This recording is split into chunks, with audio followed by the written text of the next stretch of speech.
li ma jaaxal parlant toujours sur l'histoire de la dette cachée, le paradoxe est saisissant.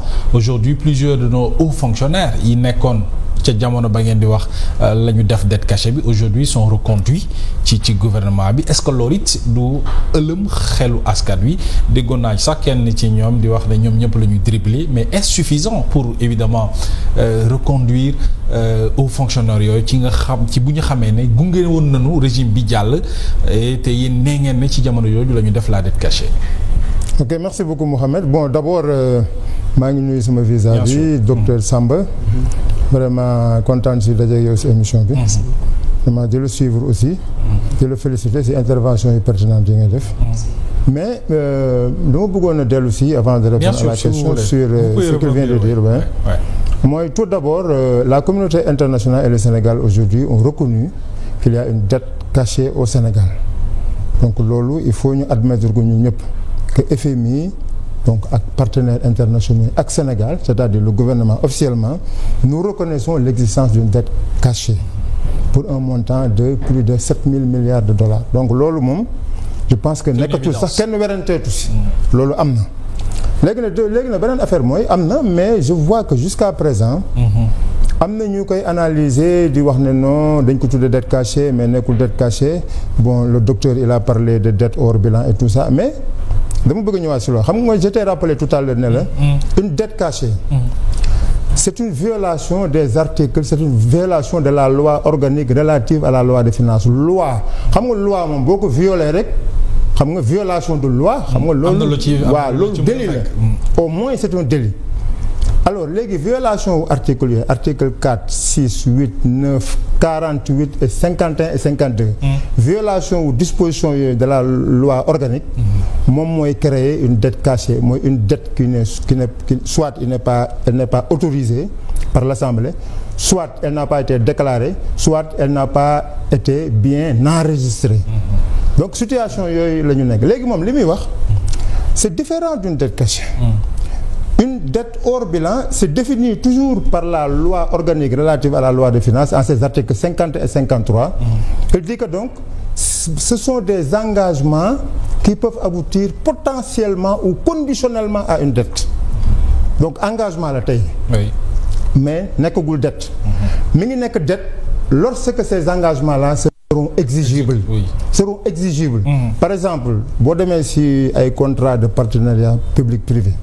par exemple xam nga dafa am contrat de partenariat de public-privé à paiement par l'usager wala à paiement par l'État lu ñu woowe à paiement fictif. alors état bi boo leen def ni contrat partenariat de public-privé mu ne la par exemple léegi kii bi même su fekkee ne sa péage la. ñu ne la par exemple seen terre kii bi terre bi wala péage bi su fekkee ne da nga am 4 milliards de chiffre d'affaires. man du ma la jox dara. mais su fekkee da nga am moins de 4 milliards de chiffre d'affaires léegi man maa lay compenser li des. tant que événement boobu survenirul xam nga tant que événement bi survenirul donc état bi du fay dara. loolu la ñuy wooye loolu mooy un exemple de dette hors bilan c'est défini clairement dans la loi organique relative aux finances publiques en ses articles 50 et 53.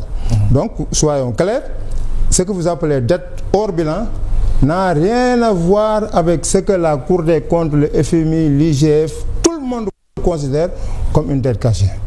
te beneen affaire aussi mooy dans la pratique même de cette dette contingente ou hors bilan bi ngay wax dafa am benn arrêté 03956 du ministre des Finances moom mooy wax ni toutes les structures parapubliques régies par le décret 2014-1472 mooy relatif donc au règlement de la comptabilité publique moom mooy wax ne yow bu fekkee ne da nga bëgg a leb mu deg si ay conditionnalité mu ne da ngay sa dossier de crédit da nga koy yóbbu direction de la dette publique ñu étudier ko ba xam ndax dañ lay jox avis favorable. L'avis favorable peut être accompagné d'une garantie de l'État comme elle peut ne pas être donc accompagnée d'une garantie de l'État su amee garantie État loolu noonu bu fekkee ne yow par exemple da nga dem ba am ay difficultés pour fay ko xam nga léegi État bi moom mooy ñëw fay ko loolu mooy lu ñuy woowee dette contingente. donc le terme contingent c'est relatif au fait que entreprise bi nga xam ne ni moom moo nekk débiteur bi wala débitrice bi su amee ay problème état bi ñëw fayal ko. donc ça c'était des précisions que je voulais faire par rapport aux notions de dette cachée, de dette hors bilan du cadre réglementaire qui régit même donc ces types de dettes. man spécialiste là en gouvernance du secteur public textes yi ñoo ma njëkk a intéressé. où sont les bases légales de tout ça. man nekk naa ci structure parapublique boo xam ne. dette boobu man maa koy dem contracté ji auprès des banques man maay dem auprès des banques dugal dossier bi man maay dem yóbbu ko ministère des finances ñu ventiler ko DDP et cetera donc li may wax lu ma xam la. alors bu loolu passé nag. donc la question s'il te plaît. pour ceux qui pour ñi nga xam ne participer nañu. waaw très bien léegi pour la responsabilité des acteurs de la chaîne de dépenses. C'est ça hein? Oui. Mooy la responsabilité des différents acteurs de la chaîne de dépenses. Alors waaw bon ñu reconduire leen ñu bañ a d'abord il faut savoir que dans la nouvelle doctrine de l'administration publique quand même nouvelle autorité yi donc ils ne mettent pas les charrues avant les bœufs. C'est-à-dire ce n'est pas parce que y a un problème de dette cachée que par exemple rek jeex na donc tout le monde est fautif. lépp dañ koy def non mais lépp dañ koy def étape par étape. man je peux jurer que. si demain parce que xam nga loo gis. étape la par étape loolu la ñuy woowee recherche opérationnelle da ngay def benn étape soo paree beneen étape ba nga àgg fi nga war a àgg. alors la première chose c'était d'établir donc le fait qu'il existe une dette cachée ça c'est fait. La véracité pare nañ ci loolu. léegi nag boo rappelé woo dans la conférence de presse à la suite donc de l'allocution du premier ministre quand on a donné la parole au ministre de la justice de l'époque. Il a dit que maintenant que les faits sont établis. Nous allons voir en fonction donc du cadre réglementaire donc comment est-ce qu'on va qualifier les différentes fautes de chacun à son niveau. On peut s'attendre à des sanctions. donc léegi bu ñu demee ba am kii bi bañ ne léegi dette cachée am na. léegi responsabilité yi. dafa am nu ñu koy établir aussi xam nga nekkul da ngay xëy rek wax ne responsabilité am na parce que les responsabilités sont en général situées au moment des audits. Cour des comptes def ko wala inspection générale def ko. ñu remarquer la faute.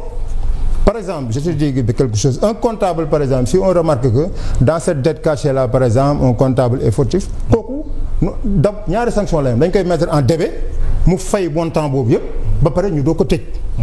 boo xoolee fii par exemple boo duggee dans les régies financières ñu bari loolu dal na leen tey boo demee Rebeuss di nga fekk ñoo xam ne ci jàpp ñi nga xamante ni nii ñoom la olof di naan ñoom ñoo ñaaw yaay alors que les hauts fonctionnaires les ministres et non mais xam nga fii par exemple boo xoolee si le rapport de la Cour des comptes par exemple. Oui. Il dit que par exemple la direction de l'ordonnancement des dépenses publiques a violé l'article 14 du décret 2020-978 qui sépare carrément le rôle de comptable et d'ordonnateur. Très bien. xam nga DODP kan moo nekkoon directeur DODP à l'époque. parce que dafa violer article 14 wu. décret boobu noonu donc 2020-978. ministre mën na bañ a yëg. bon léegi nag loolu moom. xam nga loolu il faut ay enquête ay kii ñu doog a xam. mais par exemple je te dis xam nga un directeur c'est pas n'importe qui. Donc pour ñu yaakaar ne bon on va prendre un petit fonctionnaire ici un petit fonctionnaire là. Non je ne pense pas que noonu la demee. Par exemple boo xoolee aussi toujours au ministère des finances l'opération par exemple du sukuk. parce que opération sukuk bi dafa am ñaari affaire benn bi mooy l'opération à proprement dite. mooy la transformation donc de ce qu'il a en titre.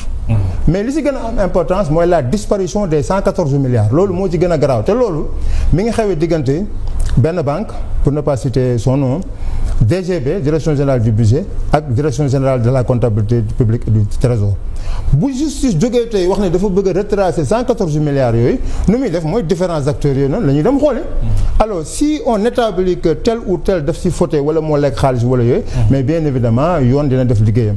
Donc man li ma gëm mooy tous les en tout cas certains acteurs de la chaîne de dépenses yi nga xam ne nii laale nañ ci affaire bi dinañ mën a situer seen responsabilité. Qualifier faute bi ñu def parce que faute yi aussi dañ koy qualifier. Très bien. Am na ñoo xam ne mën na nekk par exemple détournement.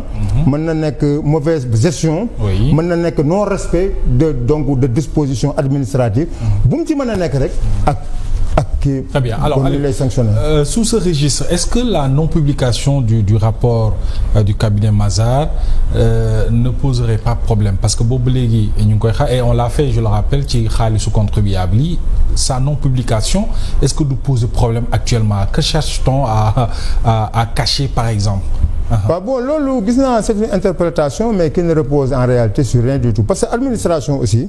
xam nga un rapport bu fekkee ne dañu spécifier à travers une disposition claire que procédure rapport bi nii la war a demee délai yi nii la war a demee date de publication bi temps la